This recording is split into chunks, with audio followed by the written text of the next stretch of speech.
Hello बच्चों, आज हम लोग व्याकरण के अंतर्गत वचन पढ़ने वाले हैं। तो वचन की शुरुआत हम वचन की परिभाषा से करते हैं।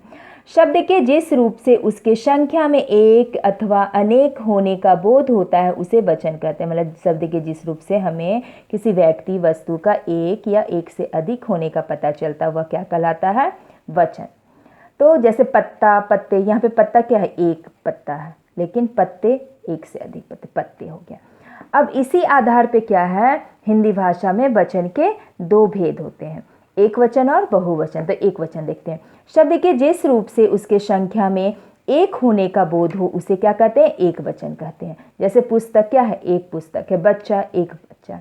शब्द के जिस रूप से उसके संख्या में एक से अधिक होने का बोध होता हो उसे क्या कहते हैं? बहुवचन कहते हैं। यहाँ पे जैसे उदाहरण से समझ जाएंगे। पुस्तक के यहाँ क्या है? एक पुस्तक था, लेकिन यहाँ बहुवचन में क्या होता है? एक से अधिक, चाहे दो हो या असंख्य हो, वो सब किसके अंतर्गत आ जाता है? बहुवचन के अंदर। बच्चा का बच्चे हो गया। अब भाषा में वचन के प्रयोग संबंधी कुछ नियम है जिससे हम इन नियमों को जानकर वचन का सही प्रयोग कर पाते हैं। तो देखते हैं इन नियमों को। सर्वनाम शब्दों में भी बहुवचन परिवर्तन होता है। हाँ, होता है। जैसे वह का वे, मैं का हम, इस तरह से। किसी के प्रति सम्मान व आदर प्रकट करने के लिए क्या होता है? बहुवचन क्रिया का प्रयोग किया जाता है। मतलब आदर सम्मान देने के लिए होगा एक वचन, लेकिन एक वचन के साथ हम जिस क्रिया का प्रयोग करेंगे, जिस व्यक्ति को हम आदर और सम्मान देंगे, वो एक वचन में होने के बावजूद उनके साथ जो क्रिया का प्रयोग करेंगे वो क्रिया क्या होगा? बहुवचन। जैसे शिक्षक पढ़ा रहे हैं, शिक्षक क्या है? एक है, लेकिन यहाँ पे हम क्रिया करेंगे प्रयोग बहुवचन, पढ़ा रहे हैं। पिताजी बाजार जा रहे हैं, पिताजी क्या है? एक है, लेकिन बाजार जा रहे हैं, उनके साथ जो क्रिया लगाए हैं वो क्रिया क्या है? बहुवचन है। अब वक्ता स्वयं के लिए भी एक वचन के स्थान पर बहुवचन का प्रयोग करता है। जैसे मैं का हम, अक्सर क्या होता है? वक्ता, यानी हम लोग अपने लिए, स्वयं के लिए हम लोग हम का प्रयोग करते हैं। जैसे कल हम वापस चले जाएंगे, इस तरह से। अब दूसरा नियम देखते हैं। व्यक्तिवाचक, भाववाचक और द्रव्यवाचक सदैव एक वचन होते हैं। यानी संज्ञा में व्यक्तिवाचक, भाववाचक और द्रव्यवाचक, ये तीनों संज्ञा जो होता है हमेशा क्या होता है? एक वचन होता है। जैसे चांदी, चांदी बहुमूल्य पदार्थ है। जैसे गंगा बहती है, इस तरह से। संज्ञा या सर्वनाम के वचन बदलने से भी क्रिया का रूप बदलता है। यानी जब संज्ञा या सर्वनाम का वचन बदलेगा, संज्ञा सर्वनाम एक वचन से बहुवचन होगा, तो उसके साथ क्रिया भी क्या होती है? एक क्रिया एक वचन से बहुवचन में बदल जाती है। जैसे बस में महिला बैठी है, वो क्या हो गया? महिला एक वचन है और बैठी है, क्रिया भी क्या हो गया? उसके साथ एक वचन। लेकिन बस में महिलाएं बैठी है, तो महिलाएं क्या हो गया? बहुवचन हो गया, तो क्रिया भी बैठी हैं, इस तरह से हो गया। अब कुछ ऐसे शब्द हैं जो हमेशा क्या होता है? एक वचन होते हैं। जैसे क्रोध, जनता, वर्षा, आकाश, दूध, प्रेम, सत्य, झूठ, जल आदि। तो जैसे क्रोध देखते हैं, उसे क्रोध बहुत आता है, तो यहाँ पे कैसे? क्रोध बहुत आता है, क्या हो गया? क्रिया यहाँ पे है, एक वचन है। समझ में आ रहा है? नित्य बहुवचन रहने वाला जो शब्द, ऐसे शब्द जो हमेशा क्या होता है? बहुवचन रहते हैं। आंसू, होश, हस्ताक्षर, प्राण, लोक, बाल, भाग्य, दर्शन, और भी बहुत सारे शब्द हैं। ये शब्द हमेशा ये सारे शब्द क्या होते हैं? बहुवचन होते हैं। जैसे हस्ताक्षर, मैंने हस्ताक्षर कर दिए हैं, ठीक है। मेरे आँखों से आंसू निकल गए, इस तरह से। अब यहाँ पे कुछ संबंध सूचक शब्दों का बहुवचन नहीं होता। ऐसे संबंध सूचक का बहुवचन नहीं होता है जिस शब्द में एक ही वर्ण की आवृत्ति दो बार होती है। जैसे नाना, तो दो बार ना आया है। दादा, दा 2 बार आया है। तो ऐसा नहीं होता। अगर हम इसके लिए अगर बहुवचन बनाते हैं तो वो गलत होता है, ठीक है। जैसे मेरे 2 मामे हैं, तो ये क्या हो जाएगा? गलत होगा, क्योंकि ये दो वर्ण है। मेरे 2 मामा हैं, ये शुद्ध होगा।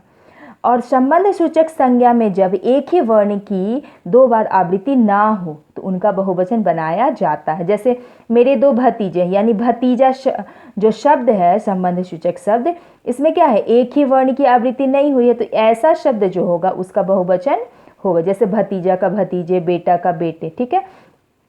अब आगे देखते। परसर्ग मतलब होता है विभक्ति, कारक का विभक्ति चिन्ह के साथ संज्ञा का बहुवचन बनाने के लिए हम लोग क्या करते? औ लगा देते हैं। जैसे बच्चे ने गाना गाया, तो बच्चों ने गाना गाया, बहुवचन हो गया।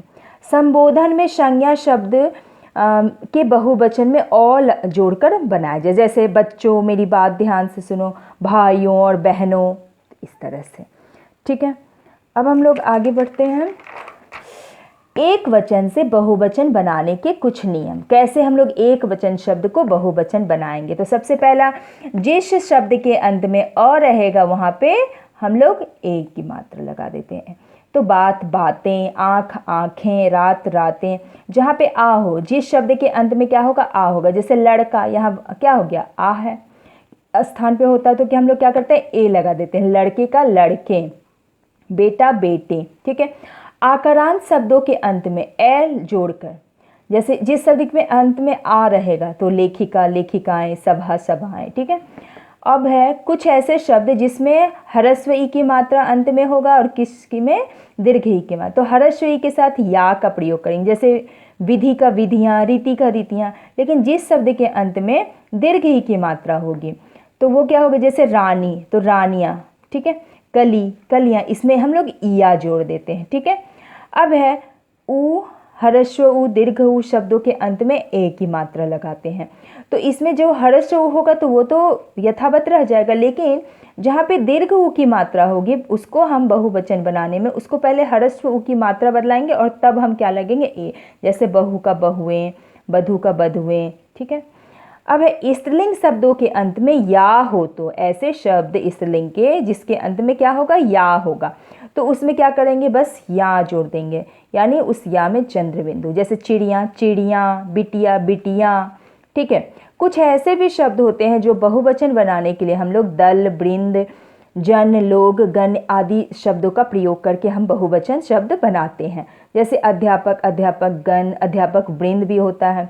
सेना सेना दल, आप लोग, हम लोग, कर्मचारी वर्ग। ठीक है, कुछ ऐसे शब्द हैं जो हमेशा क्या होता है? एक वचन और बहुवचन में समान रहने वाले शब्द हैं।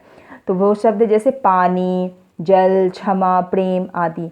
तो इस तरह से आज हमने वचन के विषय में जाना, कुछ नियमों को भी जाना और किस तरह से हम एक वचन से बहुवचन बना सकते हैं। धन्यवाद।